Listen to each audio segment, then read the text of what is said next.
All right, Facebook. Well, y'all see that I had a new laser. LipsCnc MetalSigns had a new laser. Okay, so I said I'm gonna bring this thing to production in spring, but I'm just practicing now. Just trying to figure out some things. So I'm gonna show y'all a couple of things. Well, one thing that I learned so far dealing with this. Hold on. Let me get this lined up.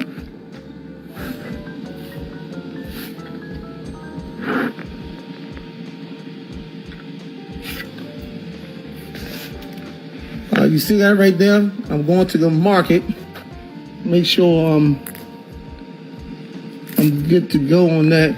All right, now check this out.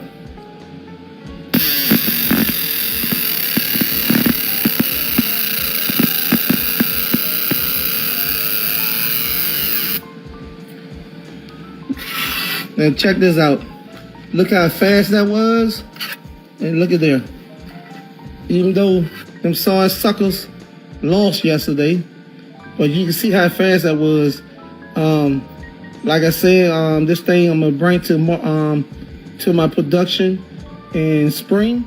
Most of them I'm gonna be doing photos on different objects as well as firearms. So hey, stay tuned, and I'm pretty excited about this.